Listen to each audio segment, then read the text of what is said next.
नमस्कार, ये आकाशवाणी का पटना केंद्र है। अब आप खालिद रशीद से प्रादेशिक समाचार सुनिए। प्रधानमंत्री नरेंद्र मोदी ने आज कहा कि आर्टिफिशियल इंटेलिजेंस एआई के क्षेत्र में भारत तेजी से अपनी मजबूत पहचान बना रहा है। आकाशवाणी पर मन की बात कार्यक्रम के जरिए राष्ट्र को संबोधित करते हुए श्री मोदी ने कहा कि भारत के लोग नई प्रौद्योगिकी अपनाने में किसी से पीछे नहीं हैं। उन्होंने बताया कि हाल ही में जब वे एआई के एक बड़े सम्मेलन में हिस्सा लेने के लिए पेरिस गए तो वहां दुनिया ने इस क्षेत्र में भारत की प्रगति की सराहना की।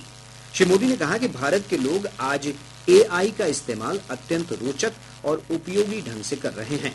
प्रधानमंत्री ने इस बात पर प्रकाश डाला कि युवाओं की भागीदारी से अंतरिक्ष और आर्टिफिशियल इंटेलिजेंस जैसे विभिन्न क्षेत्रों में नई क्रांति आ रही है।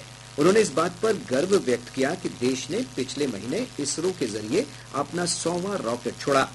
प्रधानमंत्री ने अंतरिक्ष वैज्ञानिकों की टीम में नारी शक्ति की भागीदारी बढ़ने पर भी संतोष व्यक्त किया। प्रधानमंत्री ने इस महीने की 28 तारीख को राष्ट्रीय विज्ञान दिवस मनाने के परिप्रेक्ष्य में श्रोताओं को सुझाव दिया कि वे अपना एक दिन वैज्ञानिक के रूप में बिताएं। श्री मोदी ने 8 मार्च को अंतर्राष्ट्रीय महिला दिवस मनाए जाने की भी चर्चा की।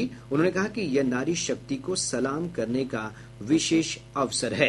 प्रधानमंत्री ने घोषणा की कि इस बार महिला दिवस पर वे एक विशेष पहल के तहत अपने एक्स और इंस्टाग्राम जैसे सोशल मीडिया अकाउंट एक दिन के लिए कुछ ऐसी प्रेरक महिलाओं को सौंपेंगे जिन्होंने अलग अलग क्षेत्रों में उपलब्धियां हासिल की हैं, नवाचार किया है या अपनी एक अलग पहचान बनाई है। 8 मार्च को वे अपने कार्य और अनुभवों को देशवासियों के साथ साझा करेंगे। प्रधानमंत्री ने उत्तराखंड में राष्ट्रीय खेलों के रोमांच की भी चर्चा की, जहां 11,000 से अधिक खिलाड़ियों ने शानदार प्रदर्शन किया। श्री मोदी ने मन की बात में एक महत्वपूर्ण विषय के रूप में मोटापे की समस्या की चर्चा की। उन्होंने कहा कि एक चुस्त और स्वस्थ राष्ट्र बनने के लिए हमें मोटापे की समस्या से निपटना होगा। उन्होंने कहा कि आज हर 8 में से 1 व्यक्ति इस समस्या से परेशान है। बीते वर्षों में मोटापे के मामले 2 गुने हो गए हैं और इससे भी ज्यादा चिंता की बात यह है कि बच्चों में भी मोटापे की समस्या 4 गुना बढ़ गई है। उन्होंने सुझाव दिया कि इस समस्या से निपटने के लिए खाने के तेल में 10% की कमी लाई जा सकती है। उन्होंने श्रोताओं से कहा कि वे तय कर सकते हैं कि हर महीने 10% खाद्य तेल कम खरीदेंगे।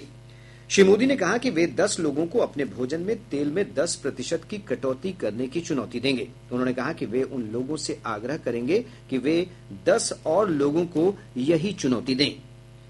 प्रधानमंत्री नरेंद्र मोदी ने बोर्ड की परीक्षा में भाग ले रहे परीक्षा योद्धाओं को शुभकामनाएं दी। उन्होंने विद्यार्थियों से कहा कि वे बिना तनाव लिए सकारात्मक भावना के साथ अपनी परीक्षाएं दें। श्री मोदी ने इस बात पर प्रसन्नता व्यक्त की कि परीक्षा पे चर्चा कार्यक्रम अब संस्थागत रूप लेता जा रहा है। प्रधानमंत्री ने कहा कि इस वर्ष एक नए फॉर्मेट में परीक्षा पे चर्चा आयोजित की गई। विशेषज्ञों के साथ 8 अलग अलग कड़ियां शामिल की गईं। उन्होंने कहा कि ये सभी कड़ियां नमो ऐप पर उपलब्ध हैं। प्रादेशिक समाचार आप आकाशवाणी पटना से सुन रहे हैं। केंद्रीय कृषि मंत्री शिवराज सिंह चौहान ने कहा है कि मखाना किसानों को हर तरह की सहायता दी जाएगी। दरभंगा के राष्ट्रीय मखाना अनुसंधान केंद्र में किसानों से संवाद करते हुए श्री चौहान ने कहा कि किसानों को मखाने का उचित मूल्य दिलाने के लिए बाजार का विस्तार किया जाएगा। उन्होंने कहा कि बजट में मखाना बोर्ड की घोषणा की गई है, जल्द ही इसे मूर्त रूप दिया जाएगा। प्रधानमंत्री नरेंद्र मोदी कल भागलपुर में प्रधानमंत्री किसान सम्मान निधि की 19वीं किस्त जारी करेंगे। इस योजना के अंतर्गत किसानों को 3 समान किस्तों में वार्षिक 6,000 रूपये दिए जाते हैं। आईसीसी चैंपियंस ट्रॉफी में आज भारत का मुकाबला चिर प्रतिद्वंदी पाकिस्तान से हो रहा है। यह मैच दुबई में खेला जा रहा है। पाकिस्तान ने टॉस जीता और पहले बल्लेबाजी का फैसला किया।